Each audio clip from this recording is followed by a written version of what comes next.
Halo, apa kabar Anda semua? Semoga selalu dalam keadaan sehat. Saya kembali bersama dengan Bung Rocky Gerung nih.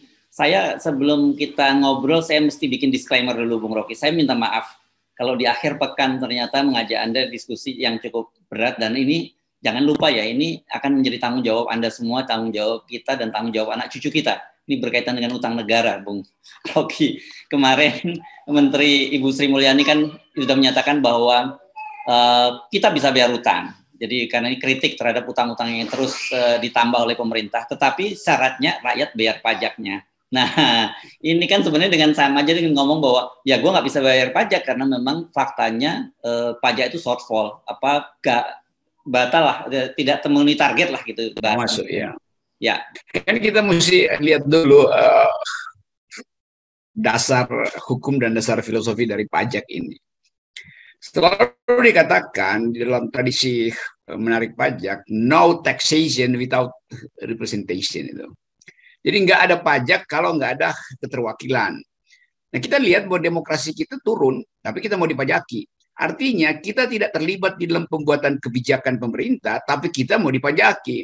Itu justru dulu yang jadi dasar kemerdekaan Amerika, karena slogan no taxation without representation. Itu artinya tanpa perwakilan kita tidak mau bayar pajak.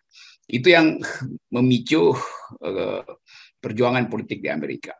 Nah, sekarang di kita seolah-olah rakyat wajib bayar pajak. Memang setiap warga negara itu adalah wajib pajak, tetapi tidak wajib bayar pajak.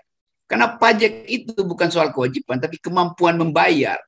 Dan itu yang selalu dijadikan dasar kenapa hukum pajak adalah hukum yang paling elastis, karena bisa berubah setiap semester. Hukum pajak bisa berubah tergantung dari kemampuan membayar wajib pajak. Jadi secara normatif semua warga negara wajib pajak, tetapi secara sosial kewajiban itu didasarkan pada kemampuan membayar. Itu sebabnya ada badan pengadilan pertimbangan pajak segala macam. Jadi sifat pajak itu selalu melekat pada representasi. Jadi kalau Sri Mulyani bilang hutang bisa kita bayar kalau kita bayar pajak, ya iya memang bisa.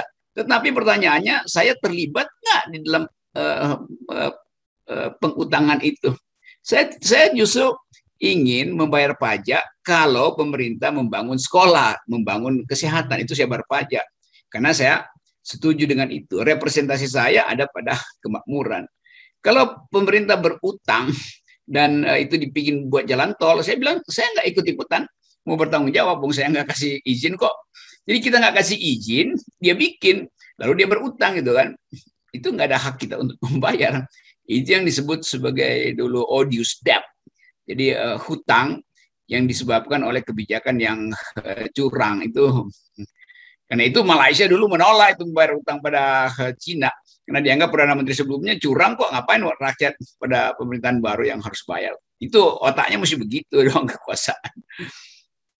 Oke, yang tersirat ini kan kita jadi teringat kembali nih pidato pada pembukaan sidang tahunan DPR. Ketika Ketua BPK mengingatkan pemerintah bahwa BPK berdasarkan audit dan standar internasional mengkhawatirkan kemampuan pemerintah untuk membayar membayar utang. Dan sekarang dengan pernyataan Sri Mulyani ini sebenarnya cuma ngomong if, kan bahasa Sri Mulyani, jika gitu kan ya. Gua bisa bayar utang jika lu bayar pajak, kan sebenarnya begitu. Jadi if-nya itu sudah nggak terpenuhi kan gitu. Memang karena itu terkonfirmasi keterangan dari Ketua BPK bahwa negara memang nggak bisa bayar utang. Jadi ya jangan berhutang lagi kalau bisa kan. Nah sekarang dia justru tambah hutang. Artinya nanti dia bilang kita akan berhutang terus. Kalian rakyat harus rajin bayar pajak itu. Kan ini dukunnya kan di situ. Tapi kalau kita mau bikin semacam oke lah kita anggap pemerintah lagi kesulitan uang itu. Caranya mulai dengan tagih dulu. Kata Presiden Jokowi sampai sekarang dia belum cabut pernyataannya, dia punya 11.000 triliun. 11.000 triliun. Jadi itu dulu dong. Kalau itu memang nggak ada, bilang dong nggak ada. Supaya rakyat nggak merasa mau dikuras tabungan di bawah bantal, padahal dia di kantongnya punya 11.000 T itu kan. Itu kan uang negara tuh. Nah kalau dia nggak ada, baru tuntut berikutnya tuh. Kan ada utang BLBI, udah ditagih belum? Oke, kalau dia nggak mampu juga, baru soal berikutnya. Kan ada tax amnesty. Udah berhasil belum? Kenapa cuma 30% yang masuk?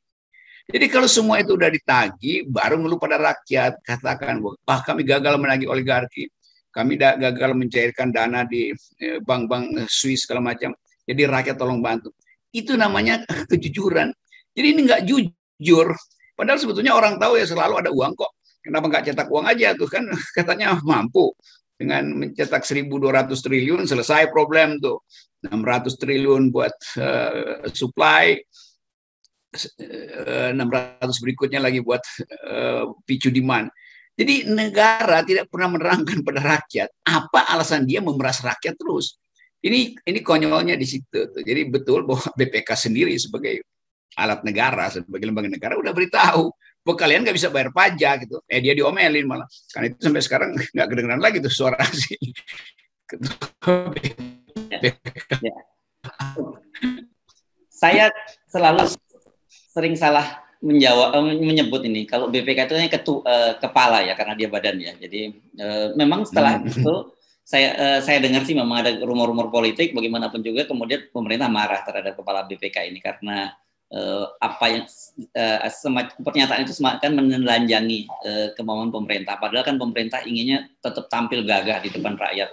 Gua masih bisa bayar utang, gua masih bisa bayar pajak, bayar utangnya. Tapi belakangan baru kemudian Sri Mulyani ini pengakuan jujur saya kira bahwa ya gua bisa bayar, tapi lu bayar pajak juga gitu. Nah, tapi realitas hidup rakyat kan susah sekarang. Bagaimana kita mau bayar pajak? Logikanya itu kan sebenarnya logika sederhana kan, Bung Rocky. Kalau hidup gua susah, makan aja susah, mural di mana-mana, mereka sudah kelaparan, masa disuruh bayar pajak juga?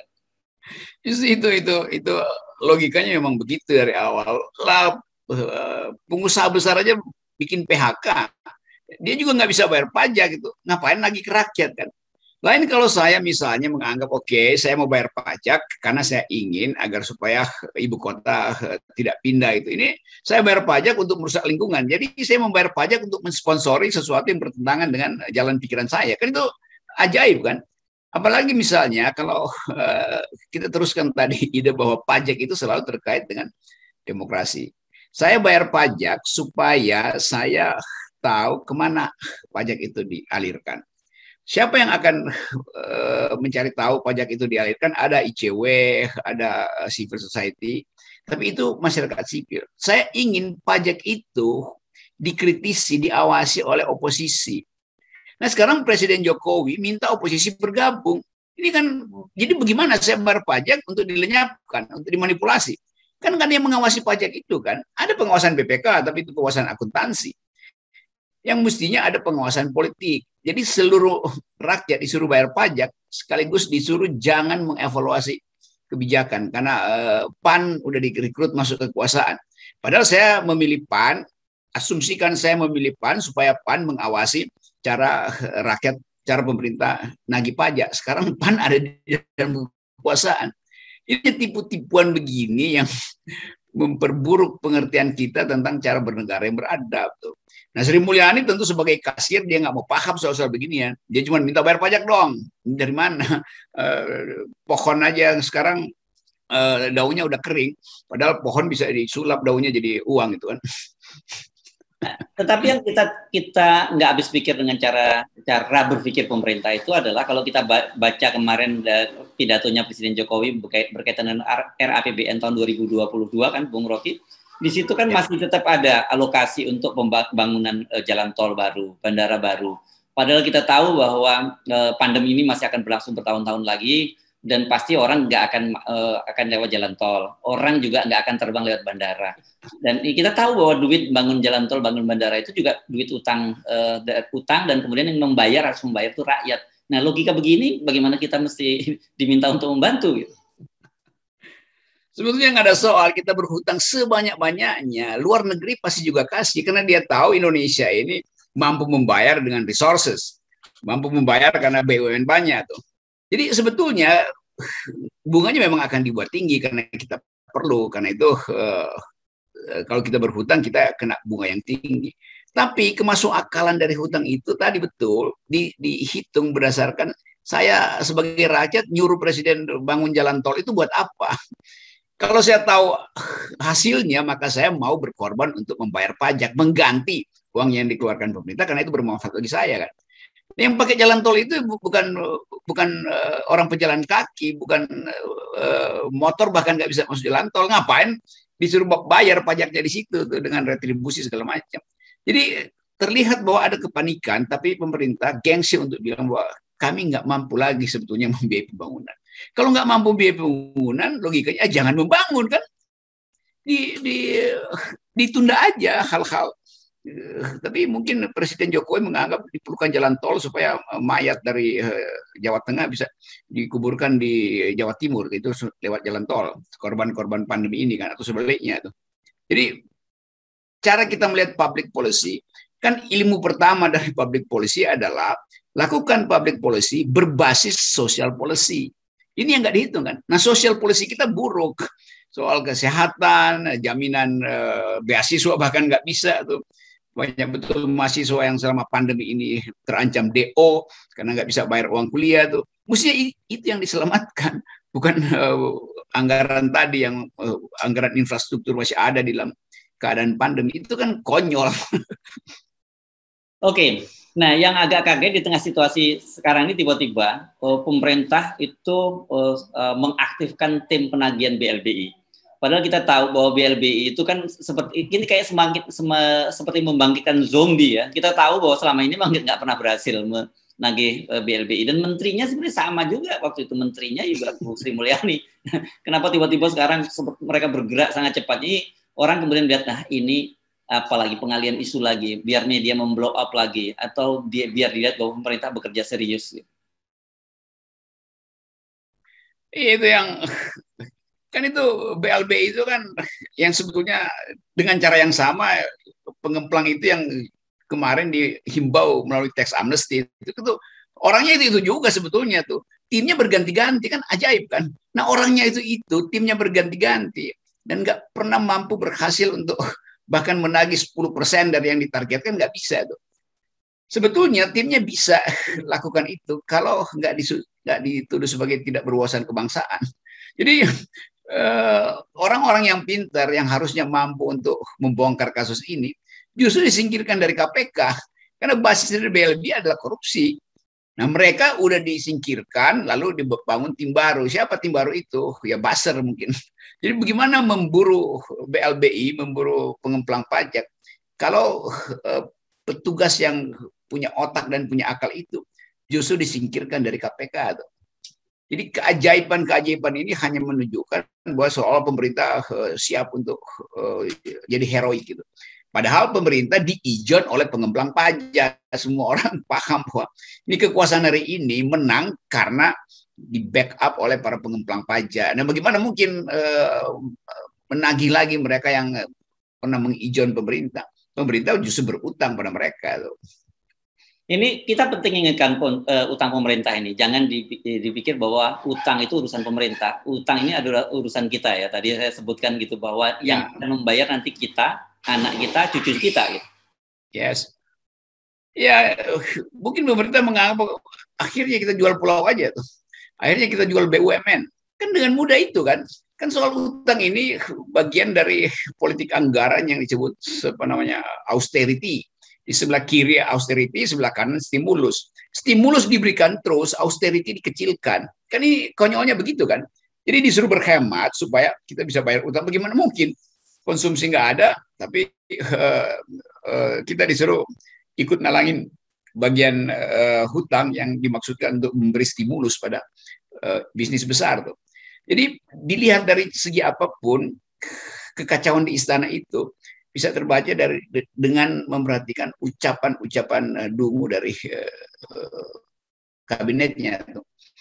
Nah, Sri Mulyani mempertontonkan itu akhirnya. Apa? Ya karena dia frustrasi. Dia kan nggak punya kewenangan untuk bikin polisi penghematan segala macam. Dia cuma tunggu hasil rapat kabinet, lalu dia bilang, oke, ini anggaran masih ada, ini masih bisa buat stimulus, ini masih bisa buat penghematan. Tapi dia nggak punya kemampuan secara politis untuk menunda proyek karena dia akan dihalangi oleh oligarki itu. Jadi silahkan Sri Mulyani frustrasi dengan berkeluh kesah pada rakyat. Lalu nanti orang tafsirkan, oh jadi Sri Mulyani disuruh Presiden Jokowi untuk meminta kesediaan rakyat untuk berkorban. Ya udah nggak ada yang bisa dikorbanin. Dompetnya aja agak lebih tipis dari daun. Oke, atau ini jangan-jangan semacam emergency exit gitu bagi Sri Mulyani. Dia udah bilang, kan sudah saya ingetin ketika akhirnya pemerintah default itu nggak bisa bayar utang. Bukan salah gue, karena gue udah ingetin dan TR nggak bayar pajak gitu. Iya, orang yang mengingatkan berkali-kali dan nggak mau mundur itu dungu kan. Kan dari awal Sri Mulyani bilang, saya nggak mampu memenuhi permintaan presiden untuk menyiapkan anggaran yang pernah secara terbuka dia bilang 10 triliun itu saya nggak tahu ambil dari mana untuk membackup kartu prakerja segala macam. Tapi dia terus-menerus ada di kekuasaan. Dia mengadu pada dunia bahwa UKM justru diambil alih oleh BUMN tuh, sehingga UMKM itu harus sekedar jadi mitra dari BUMN. Swasta juga begitu, nggak bisa kompetisi karena dikendalikan BUMN. Sri Mulyani tahu semua permainan itu. Sri Mulyani tahu mereka yang memanfaatkan informasi untuk bermain falas. Dia tahu, tapi dia mengeluh ke rakyat. Kan dia mesti terangkan pada rakyat, ini loh maling-maling di sekitar gue nih. Kalian mesti tahu. Itu yang mesti Sri Mulyani ucapkan kalau dia etikanya masih ada itu, atau kemampuan keberanian untuk menegakkan dalil demokrasi masih ada. Jadi dia tanpa menerangkan siapa yang maling, dia minta rakyat nutupi apa yang dimaling oleh oligarki. Kan curangnya di situ tuh pada Ibu Sri Mulyani sebagai Menteri Keuangan ya, bukan sebagai teman gue. Nah, okay. Tetapi kan sebenarnya ucapan Sri Mulyani itu sebuah ucapan yang nggak perlu disampaikan karena dia sudah tahu hasilnya akan seperti apa. Harusnya kan begitu ya. Itu cuman itu akhirnya bahasa dia terakhir begitu kan. Udahlah, izinkan kami berutang dan kami percaya kalian bisa bayar pajak tuh. Jadi antara membujuk, memaksa dan menipu nggak ada bedanya lagi. Itu sama juga dengan apa yang ada di dalam kepala presiden tuh, membujuk dan menipu itu nggak ada bedanya lagi. Tapi orang anggap bahwa ya silakan aja ucapin itu tiap hari. Faktanya tidak ada perubahan di dalam legitimasi dan itu diperlihatkan. Semakin istana omong kosong, semakin elektabilitasnya turun. Karena itu dia panik sendiri. Begitu dia panik, dia cari-cari cara pelampung. Bahkan pelampung yang sifatnya rongsokan pun diambil yang namanya PAN.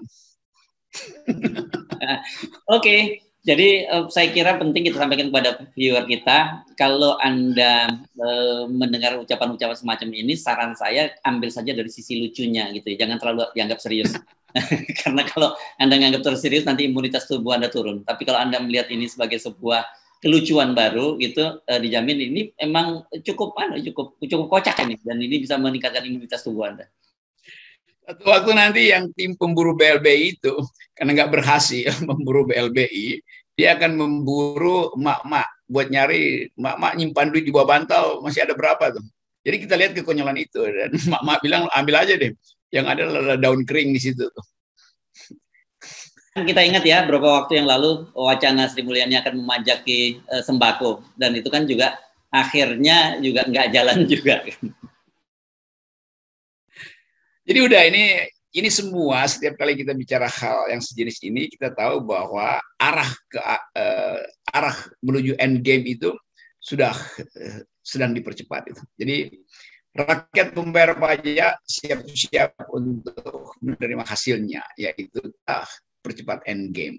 Silahkan gemplang. Nanti orang bilang gemplang itu adalah kriminal. Bahkan buat mengucapkan gemplang aja dia udah nggak mampu. Apalagi mau gemplang, apa yang dia mau gemplang. Bansos saja nggak didapat kok. Oke. Baik. Terima kasih Bung Rocky. Ya. Menikmati akhir pekan. Ya, salam akal sehat.